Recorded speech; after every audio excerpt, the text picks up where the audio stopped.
नमस्कार, मैं गिरीश कुमार तिवारी डीएलएड कार्यक्रम के इस चर्चा सत्र में आप सभी दर्शकों का स्वागत करता हूं। आज हमारे बीच स्टूडियो में उत्तराखंड मुक्त विश्वविद्यालय के शिक्षा शास्त्र विद्या शाखा में अध्यापन का कार्य कर रहे डॉक्टर प्रवीण कुमार तिवारी जी उपलब्ध हैं। मैं प्रवीण जी का भी स्वागत करता हूं। धन्यवाद। आज तिवारी जी हमारे साथ वर्तमान पेशेवर शिक्षक विषय पर चर्चा करेंगे। तो चर्चा का आरंभ करने से पहले मैं ये चाहता हूं कि आप हमारे दर्शकों को बताएं कि पेशेवर शब्द का अर्थ क्या है, सामान्यतः इससे क्या समझा जाता है। धन्यवाद गिरीश जी। जब भी हम पेशेवर शिक्षक की बात करते हैं उसके पहले हमें इस बात को समझना होगा कि पेशेवर होने का अर्थ क्या है। और इस अर्थ को समझने के लिए अंग्रेजी के 3 शब्दों का मैं सहारा लूँगा। एक शब्द है जॉब, जिसे आमतौर पर हिंदी में रोजगार हम कहते हैं। दूसरा शब्द है वोकेशन, जिसे व्यवसाय शब्द दिया गया है। और तीसरा शब्द है प्रोफेशन, जिसे पेशा शब्द दिया गया है हिंदी में जी। यद्यपि ये हिंदी शब्द कितना उपयुक्त है ये अलग विषय है बातचीत करने का, लेकिन अंग्रेजी के शब्दों का जो मूल संप्रत्यय है उस पर हम आज बातचीत करेंगे जी। बहुत अच्छा। जॉब क्या होता है? रोजगार। तो कोई भी व्यक्ति जब पैसे या किसी वस्तु या किसी सेवा के बदले या फिर अपनी इच्छा से भी कोई भी उत्पादक कार्य करता है, कार्य उत्पादक जरूर होना चाहिए, तो वो कार्य जॉब की श्रेणी में या रोजगार की श्रेणी में आता है जी। जैसे कुली सामान ढोने का कार्य करते हैं, मजदूर जो कार्य करता है, बढ़ई कार्य करता है, बुनकर का कार्य है, या उच्च स्तरीय जो बौद्धिक क्षमताओं का कार्य है, चिकित्सक का कार्य है, इंजीनियर का कार्य है। यानी कोई भी कार्य जो भी इस संसार में किया जाता है जो उत्पादक कार्य की कोटि में आता है वो जॉब कहलाता है।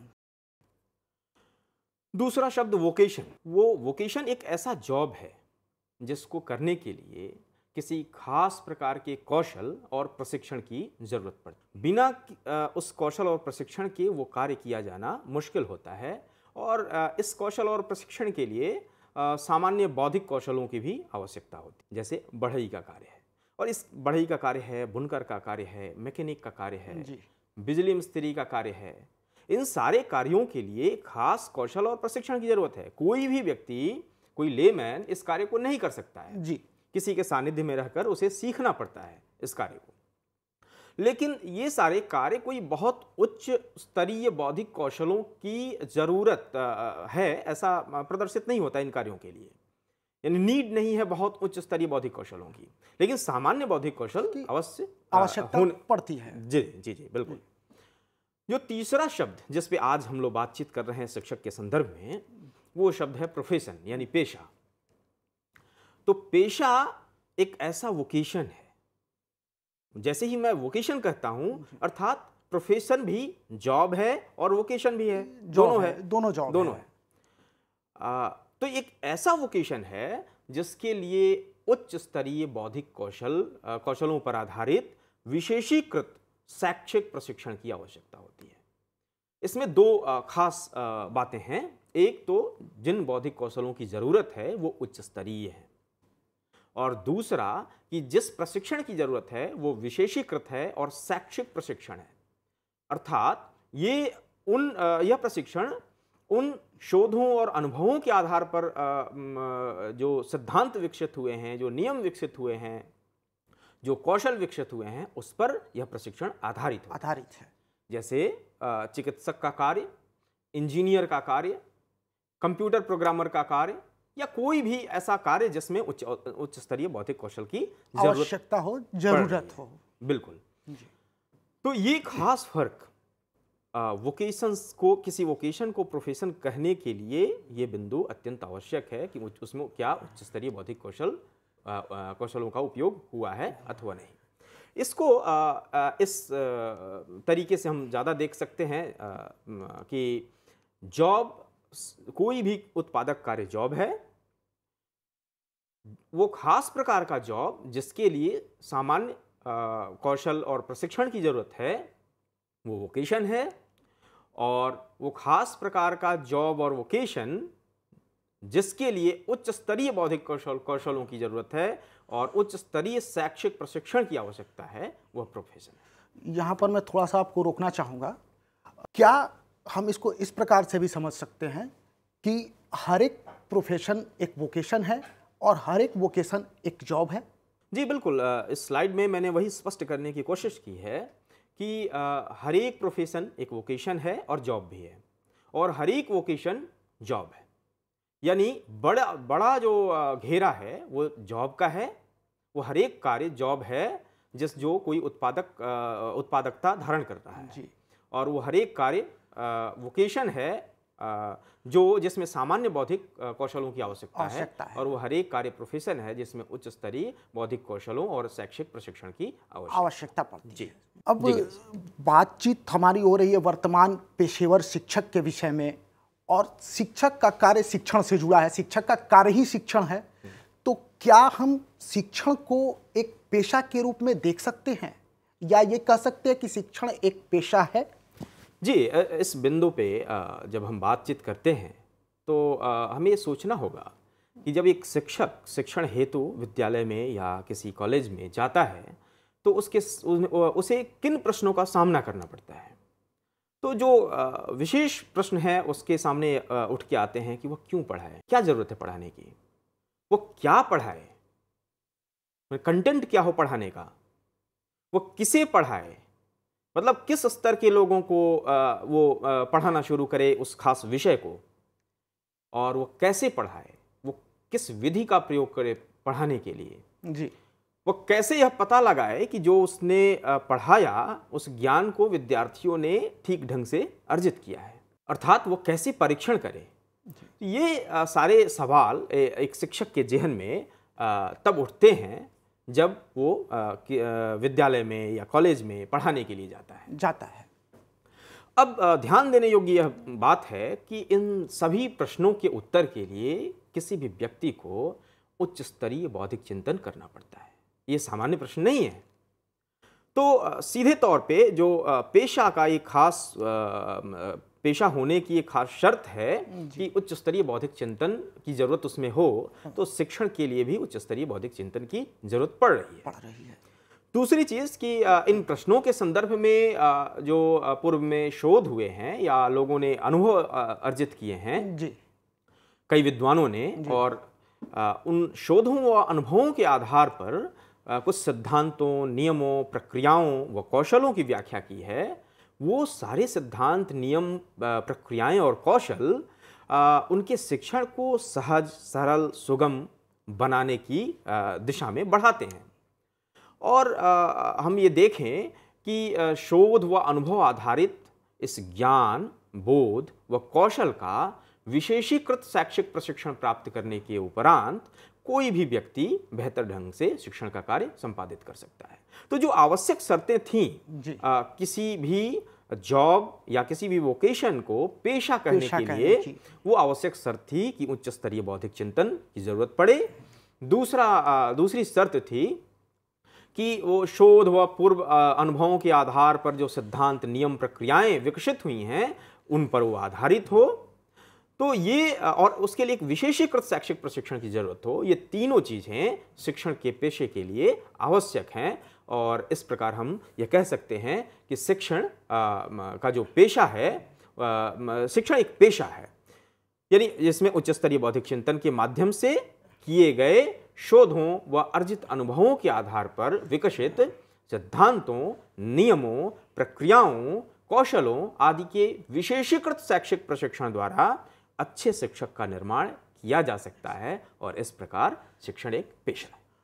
बहुत ही अच्छे ढंग से आपने शिक्षण को पेशा के रूप में स्थापित किया।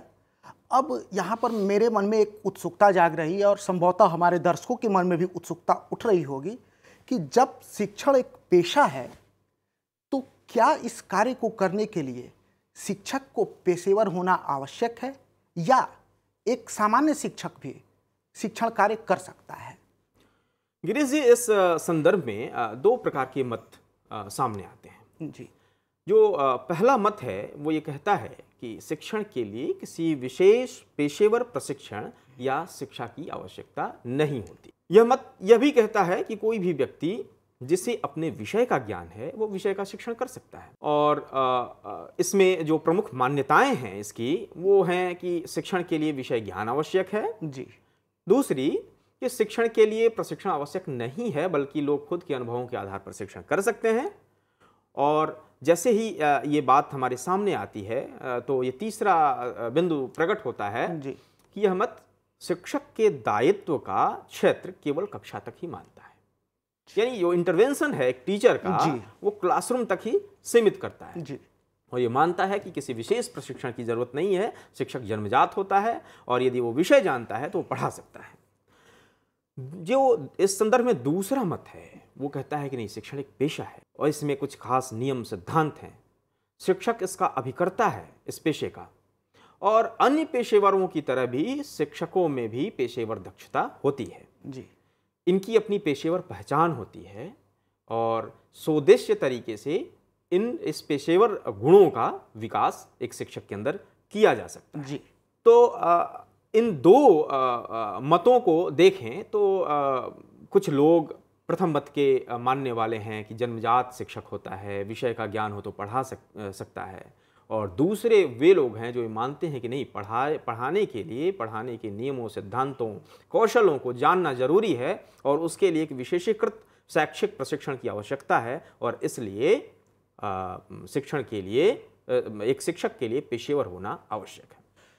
तो अगर व्यक्तिगत रूप से मैं ये जानना चाहूँ कि चूँकि हमारे दर्शक जो हैं वो शिक्षक हैं और भावी शिक्षक बनने के लिए अग्रसर हैं, तो व्यक्तिगत रूप से मैं ये चाहूँगा कि आप हमारे दर्शकों को ये बताएं कि अगर इन दोनों मतों में से किसी एक मत के पक्ष में जाना हो तो उनके लिए श्रेयस्कर कौन सा होगा? देखिए, यदि पहले मत को हम एक जगह रखें कि जन्मजात शिक्षक है, तो आज के समय में एक लोकतांत्रिक राष्ट्र में हमारे लिए बहुत ही मुश्किल हो जाएगी। हम कैसे एक शिक्षक को पहचानेंगे कि यही शिक्षक है, और कैसे एक बड़ी संख्या में लोगों को हम शिक्षा प्रदान कर पाएंगे, प्रशिक्षण प्रदान कर पाएंगे, ताकि समाज के विभिन्न स्तरों पर किया जाने वाला कार्य सरल और सहज तरीके से हो सके। जी। तो हमें एक लोकतांत्रिक राष्ट्र में हमें शिक्षण को एक पेशा मानने के लिए बाध्य होना पड़ता है। अब करोड़ों लोगों की शिक्षा की बात है, हम सिर्फ जन्मजात शिक्षकों के भरोसे करोड़ों लोगों की शिक्षा को नहीं छोड़ सकते। जी। अब मैं आपका ध्यान आकृष्ट कराना चाहूँगा शिक्षण पेशा की कुछ विशेषताओं पर। जी। कि एक शिक्षण पेशा में एक विशेष विषय ज्ञान से युक्त व्यक्ति की आवश्यकता होती है, जी। जो शिक्षण पद्धति के तरीकों में भी दक्ष होता है, कुशल होता है। जी। अच्छा, वो एक शिक्षक के लिए बहुत ही ज़रूरी है कि वो जिससे भी संवाद स्थापित कर रहा हो, खासकर विद्यार्थियों के साथ, जी। तो उसके प्रति संवेदनशील हो, उनकी संवेदनाओं को समझे, उनसे अच्छा व्यवहार करे। जी। फिर किसी खास पेशे में कुछ नैतिक मानदंड होते हैं, तो उन नैतिक मानदंडों के प्रति सजग हो, समर्पित हो। जी। और वो पेशे के साथ एक सकारात्मक लगाव, जुड़ाव रखे, ताकि वो अपनी गुणवत्ता को, अपनी क्वालिटी को निरंतर बढ़ा सके और बनाए रखे, कायम रखे। जी। जी। तो इस संदर्भ में जहाँ तक मेरी जानकारी है कि राष्ट्रीय पाठ्यचर्या की रूपरेखा जो बनी, उसमें भी पेशेवर शिक्षक के विषय में कुछ बातें कही गई है, तो क्या आप थोड़ी रोशनी उस पर भी डालना चाहेंगे? जी बिल्कुल। राष्ट्रीय पाठ्यचर्या की रूपरेखा में शिक्षकों की पेशेवर क्या भूमिका होगी, उस पर बहुत डिटेल में प्रकाश डाला गया है। जी। मैं कुछ बिंदुओं को संक्षेप में आपके सामने रखना चाहूँगा। जी। राष्ट्रीय पाठ्यचर्या की रूपरेखा यह कह रही है कि सामाजिक, सांस्कृतिक और राजनैतिक संदर्भों में बच्चों को समझने वाला शिक्षक आवश्यक रूप से होना चाहिए। शिक्षक के लिए जरूरी है कि बच्चा किस सामाजिक परिवेश से आ रहा है, किस सांस्कृतिक परिवेश से आ रहा है, किस राजनैतिक परिस्थिति से आ रहा है, यानी किसी किसी राज्य में यदि परिस्थितियां सामान्य नहीं हैं, जी वहाँ के बच्चे और जहाँ परिस्थितियां सामान्य है वहाँ के बच्चों में भेद करना और उनके साथ भिन्न तरीके से व्यवहार करना एक शिक्षक को निश्चित रूप से आना चाहिए। मैं थोड़ा सा यहाँ पे आपको फिर एक बार रोकना चाहूँगा और मैं चाहूँगा कि जो उसने आपने सामान्य परिस्थिति और असामान्य परिस्थिति की बात की, तो मैं थोड़ा सा चाहूँगा कि आप एक उदाहरण के माध्यम से इसे अगर स्पष्ट कर दें तो हमारे दर्शकों के लिए बहुत फायदेमंद होगा। जी बिल्कुल। जैसे किसी राज्य में यदि दंगे हो रहे हैं, जी, किसी राज्य में यदि राजनीतिक अस्थिरता की स्थिति है, जी, जैसे आप मिडिल ईस्ट के देशों को देखें तो मिडिल ईस्ट के देशों में सीरिया है, तो वहाँ की राजनीतिक परिस्थिति बहुत ही खराब है। जी, वहाँ के बच्चों को समझने के लिए वहाँ की राजनीतिक परिस्थितियों को भी समझना जरूरी है। जरूरी है। इसीलिए जब बच्चा विद्यालय में आता है तो एक शिक्षक को उसके सामाजिक, सांस्कृतिक, राजनीतिक संदर्भों को समझना आवश्यक है। जी, दूसरा बिंदु है कि वो सीखने की अनुकूल परिस्थितियां पैदा करने के संभावित तरीकों को जाने। सीखना, जैसा कि आज का जो दौर है वो ये मानता है कि ज्ञान का निर्माण जी, विद्यार्थी के मस्तिष्क में होता है। ज्ञान हम उसे उड़ेल के पिला नहीं रहे हैं, जी, वो अपने ही ज्ञान का निर्माण स्वयं कर रहा है। एक शिक्षक की भूमिका क्या है कि वो सीखने की अनुकूल परिस्थितियां पैदा करे एक विद्यार्थी के सामने। जी, तो यह गुण एक शिक्षक को आवश्यक रूप से होना चाहिए। तीसरा जो बिंदु है वो ये कह रहा है कि सीखने के प्रकार, गति तथा तरीकों पर के आधार पर विद्यार्थियों की भिन्नताओं को समझे। हर एक विद्यार्थी अपने ढंग से सीखता है। कोई बहुत तेज सीखता है, कोई धीमा सीखता है, कोई किसी खास विषय को सीखता है, कोई दूसरे विषय को सीखता है। तो कोई किसी एक विधि से सीखता है, कोई दूसरे विधि से सीखता है। तो विद्यार्थियों द्वारा जो सीखे जाने की विधियां अपनाई जाती हैं, जो उसकी गति है, जो तरीके हैं, इसकी भिन्नताओं को भी एक शिक्षक को समझना चाहिए। एक ही विधि, एक ही गति, एक ही तरीके से सभी विद्यार्थियों को समझाया जाना ठीक नहीं होगा। जी, इसी क्रम में आगे बात हो रही है कि वो ज्ञान को विमर्शशील सीखने की सतत उभरती प्रक्रिया माने एक शिक्षक।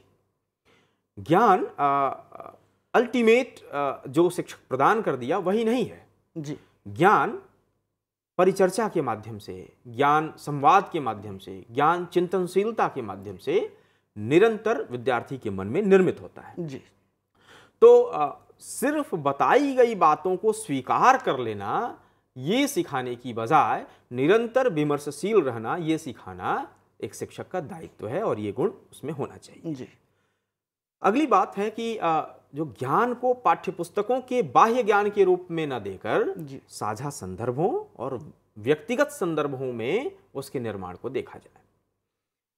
जो ज्ञान है वो समाज के संदर्भ में है, वो व्यक्ति के संदर्भ में है।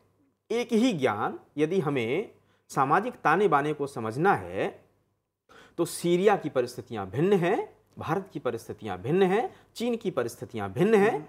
हमें वहाँ के सामाजिक संदर्भ, वहाँ के परिवेश और वहाँ जी रहे व्यक्तियों के मन में चल रहे द्वंद्वों के संदर्भ में उनकी उस मानसिक ज्ञान को समझना पड़ेगा।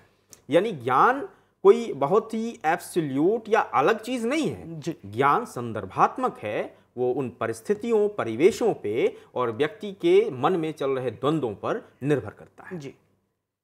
अगली बात है कि उन सामाजिक, पेशेवर और प्रशासनिक संदर्भों के प्रति संवेदनशील हो जिसमें वो काम करना, जिसमें उसे काम करना है। ये कुछ पेशेवर परिस्थितियां भी होती हैं, कुछ प्रशासनिक परिस्थितियां भी होती हैं।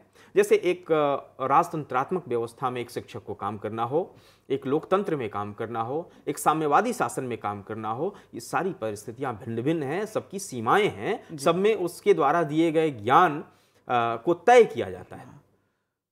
ज्ञान का स्वरूप यहाँ भिन्न भिन्न हो सकता है परिस्थितियों के मुताबिक। जी जी जी। तो एक शिक्षक को इन सारी परिस्थितियों के प्रति संवेदनशील रहना पड़ता है। जी। इसी क्रम में मैं ये बताना चाहूँगा कि राष्ट्रीय पाठ्यचर्या की रूपरेखा यह कह रही है कि शिक्षक ग्रहणशील हो और लगातार सीखता रहे। वो अपने आप को मैंने सीख लिया, मैंने सब जान लिया, इस प्रवृत्ति से बाहर निकाले और निरंतर अपने ज्ञान का अर्जन करे। समाज और विश्व को बेहतर बनाने की दिशा में अपनी जिम्मेदारियों को समझे। फिर वास्तविक परिस्थितियों में न केवल समझदारी वाले रवैये को अपनाने की उपयुक्त योग्यता का विकास करे, बल्कि बेहतर परिस्थितियों का निर्माण करने में भी योग्य बने। दो दायित्व है, एक तो जैसी परिस्थिति है उसके अनुसार अपने को ढालना जी, और दूसरी बात है कि यदि परिस्थितियां लोकतंत्र की मान्यताओं के विरुद्ध है, एक व्यक्ति के गरिमा के विरुद्ध है, तो बेहतर परिस्थितियों के निर्माण का कार्य भी शिक्षक का है, ताकि एक बेहतर मन वाला, एक लोकतांत्रिक मन वाला विद्यार्थी का वो निर्माण कर सके। साथ ही उसका जो भाषाई ज्ञान है और उस संदर्भ की जो दक्षता है, उसका भी आधार ठोस होना चाहिए। इसी क्रम में मैं और बताना चाहूँगा कि व्यक्तिगत अपेक्षाओं, क्षमताओं, अभिरुचियों और आत्मबोध आदि की पहचान एक विद्यार्थी के अंदर वो कर सके। हर एक विद्यार्थी की अपनी खास अपेक्षा है, उसकी अपनी क्षमताएं हैं, उसकी अपनी अभिरुचि है, और उसका अपना सेल्फ कंसेप्ट है जी। तो एक शिक्षक को पढ़ाने के पहले एक विद्यार्थी के सेल्फ कंसेप्ट को भी जानना पड़ेगा, उसकी अपेक्षाओं, क्षमताओं और अभिरुचियों को भी जानना पड़ेगा। दूसरी बात है कि वो अपना पेशेवर उन्मुखीकरण करने के लिए सोच समझकर प्रयास करता रहे। हर एक पेशे में कई नवीन चीजें आती रहती हैं, बराबर विकसित होती हैं, शोधों के आधार पर, अनुभवों के आधार पर नई चीजें आती हैं जी। तो एक पेशेवर शिक्षक के लिए जरूरी है कि जो भी नवीन शोध आए उसकी ओर वो जागरूक रहे, उसे सीखे और उसे इम्प्लीमेंट करे। जैसे कि आईसीटी का प्रयोग ही आप लें शिक्षा के क्षेत्र में जी, तो आईसीटी का ज्ञान आज के समय में बहुत ज़रूरी है। बहुत ही आसान तरीके से हम ज़्यादा से ज़्यादा लोगों तक अपनी बात पहुंचा सकते हैं जी। और फिर अगली बात जो कि राष्ट्रीय पाठ्यचर्या की रूपरेखा में बताई गई, वो एक पेशेवर और मानवीय शिक्षकों को तैयार करने की बात है कि ह्यूमेन जो क्वालिटी है, जो एक मानवीय पक्ष है, जो संवेदना का पक्ष है, वो भी एक शिक्षक में निर्मित होना चाहिए। और आप देखें कि इन्हीं सारे बिंदुओं पे अध्यापक शिक्षा के लिए जो राष्ट्रीय पाठ्यचर्या की रूपरेखा 2009 में बनी, उन्होंने भी इन्हीं मान्यताओं को स्वीकार किया है। थोड़ा सा मैं आपको यहाँ पर रोकना चाहूँगा और मैं ये पूछना चाहूँगा कि रूसो ने जो ये कहा कि आपका विद्यार्थी जो है वो पढ़ाने का विषय नहीं है, विद्यार्थी पढ़ने का विषय है, तो आप अपने विद्यार्थी को पढ़िए। जी बिल्कुल, वो जीता जागता एक प्राणी है और उसे समझा जाना, उसे पढ़ा जाना जरूरी है, उसको पढ़ाए जाने से पूर्व। और एडवर्ड डी बोनो का एक कथन है, don't teach what to think, teach how to think. बिल्कुल बिल्कुल बिल्कुल। तो पेशेवर शिक्षक के लिए ये कहाँ तक जरूरी होता है? बिल्कुल, ये बहुत ही महत्वपूर्ण विषय है कि एक पेशेवर शिक्षक अपने विद्यार्थी को समझे जी। ये बताने के पहले कि उसे क्या पढ़ाना है, वो विद्यार्थी क्या है, उसकी क्षमताएं क्या हैं, उसकी रुचियां क्या हैं, उसको वो जाने। इस संदर्भ में जो भी बातें आज मैंने आपके साथ साझा की, उसको मैं समराइज करना चाह रहा हूं दर्शकों के लिए कि पेशेवर शिक्षक की क्या विशेषताएं हैं, बहुत संक्षेप में मैं रखना चाहूँगा जी। कि उसके अंदर सकारात्मकता हो और वैचारिक खुलापन हो जी। जो खुद सकारात्मक विचार रखे, दूसरों को भी सकारात्मकता संप्रेषित करे और बिना किसी भेदभाव और पूर्वाग्रह के दूसरों के विचारों के प्रति खुलापन रखे जी। वो विचार को आमंत्रित करे, सुने। और एक लोकतांत्रिक राष्ट्र के लिए भी ये बहुत ही जरूरी पक्ष है जी। दूसरा कि वो अभिव्यक्तिशील हो, जो अपने विचारों, अनुभवों आदि को लिखित, मौखिक, हाव भाव और अन्य कलाओं के माध्यम से व्यक्त कर सके। क्योंकि अभिव्यक्तिशील होना तो सबसे ज्यादा जरूरी है, इसके बिना तो किसी विषय को बताया ही नहीं जा सकता, शिक्षण कार्य ही नहीं हो सकता अभिव्यक्तिशील होने के बिना।